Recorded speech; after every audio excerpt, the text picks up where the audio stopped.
सारे देवता स्तुति करने के लिए आ रहे हैं, पर देवताओं को इतनी जोर से अट्टहास करते हैं कि देवता भाग जाते हैं। भोले बाबा स्तुति करने आए क्योंकि काम बहुत अच्छा किया है, दुष्ट को मारा है। न तोष्मनन्ताय दुरंत शक्तये।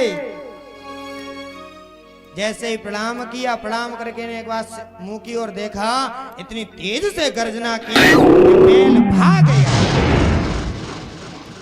अब तो देवता भी थर थर कांप रहे हैं कि अब इनके क्रोध को शांत कैसे किया जाए। तो देवताओं ने कहा चलो माता जी के पास चलते हैं, क्योंकि अगर भैया लोग क्रोध करें तो उनके क्रोध को शांत करने के लिए माताओं के पास उपाय होता है। तो आज लक्ष्मी मैया के पास आए देवता, कहने लगे स्वामी जी आज बड़े क्रोधी हैं, क्रोध स्वभाव में हैं, चलो जल्दी से शांत करो। भगवती लक्ष्मी कह रही हैं उन्हें तो कभी क्रोध आता ही नहीं है। क्यों?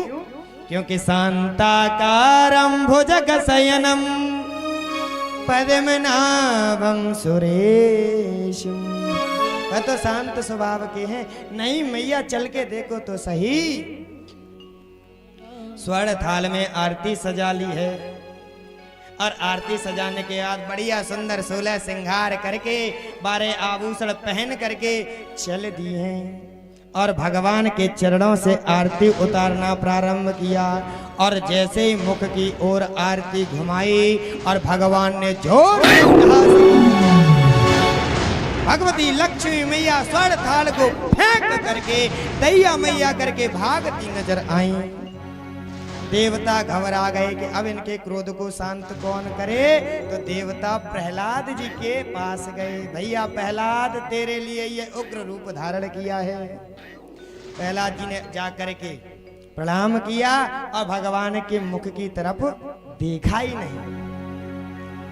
बड़ी सुंदर स्तुति भी की है आज प्रहलाद जी महाराज ने। ज्यादा तो नहीं कर पाएंगे, एक श्लोक की सुना देता हूं। प्रहलाद जी कह रहे हैं ब्रह्मादयः सुरगणा मुनयोत सिद्धा सत्वैकतानमतयो वचसां प्रवाहे। हे प्रभु समस्त ब्रह्मादिक देवता अमलात्मा विमलात्मा योगेंद्र मुनीन्द्र संत सन्यासी भजन करते करते परेशान हो गए, पर आपने एक झलक नहीं दिखाई उन्हें। परम रसिक संत भी आपकी एक छटा को देखने के लिए परेशान हैं। धारा प्रवाह ब्राह्मण वैदिक मंत्रों से छंदों से आपकी स्तुति करते हैं, फिर भी आपने उनके ऊपर ऐसी कृपा नहीं करी होगी जो आपने मुझ पर। वो भी मैं कैसा हूं, कैसे कुल में जन्म हुआ है मेरा। असुर जाति में उत्पन्न तमोगुणी रजोगुणी प्रहलाद के ऊपर आपने अनुग्रह किया है प्रभु। इतना तो प्रेम तो आपने अपने पुत्र ब्रह्मा जी को भी नहीं किया होगा, अपने नाती शंकर को भी नहीं किया होगा। आज भगवान ने प्रहलाद को अपनी गोद में बैठा करके प्यारे प्रभु कोमल तिहारे अंग, भगवान कह रहे असुर ने मारे मम नाम एक गाने में। गिरे तो गिरा यदियो जल में डुबायो हाय, अग्नि में जलायो कमी राखी ना सतानी। भगवान ने हृदय से लगा लिया कंठ, अवरुद्ध हो गया है भगवान का आज। और भगवान कह रहे हैं और से लगाए लपटाए कहे बार बार, मंजुल मुखार बिंद चूम चूम कहे प्रभु। और से लगाए लपटाए कहे बार बार, करुणा स्वरूप लगे करुणा दिलाने में। मंजुल मुखार बिंद चूम चूम कहे प्रभु,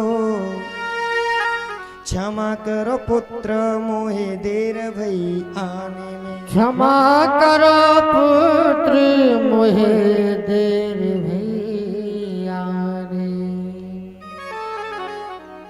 धन्य है ऐसे प्रहलाद भक्त। प्रहलाद भक्त के सामने हाथ जोड़ करके भगवान कह रहे हैं बेटा प्रहलाद मुझे क्षमा कर दे। मुझे देरी हो गई आने में। भगवान प्रसन्न हो गए। बोलो प्रहलाद क्या चाहते हो, तुम्हें डर नहीं लग रहा था मुझसे? सारे देवता भाग गए। प्रहलाद जी ने कहा प्रभु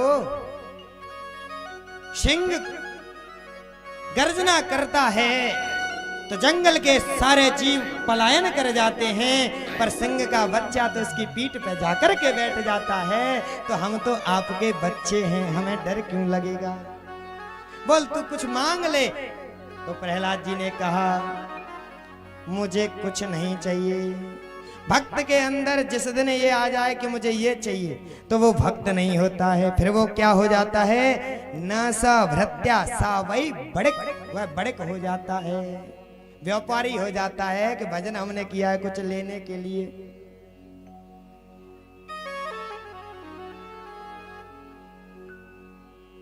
वो है ना, एक मैया ने भजन किया, भैया ने, एक ने सूरदास थे,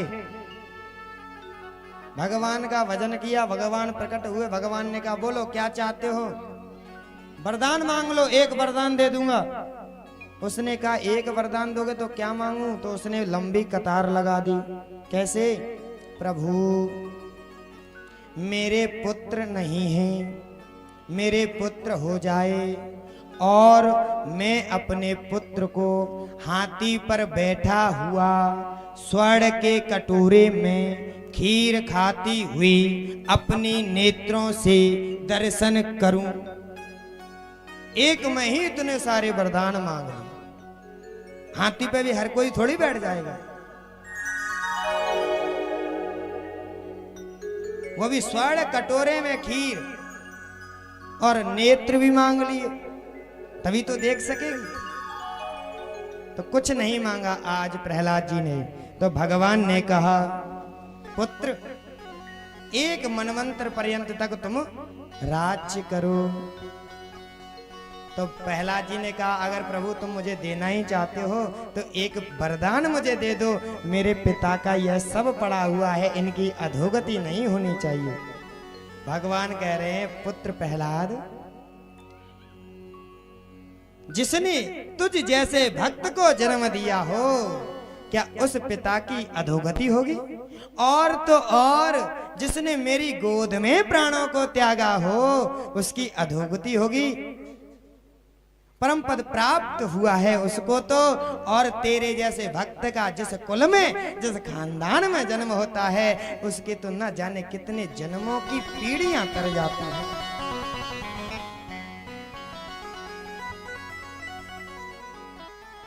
प्रहलाद जी महाराज जी ने यहां बताया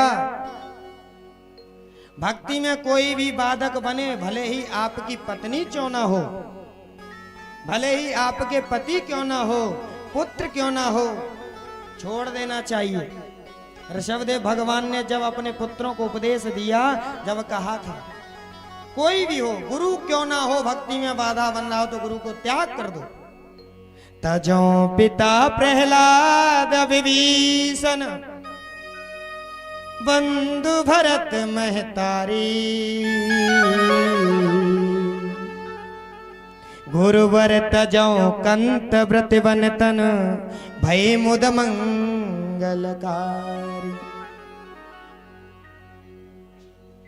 कोई भी आपकी भक्ति में बाधा बन रहा उसे छोड़ दो, और भगवान तो सब कुछ दे देते हैं, तुम जो मांगोगे वो मिलेगा। योग चाहे तो योग दे डारूं,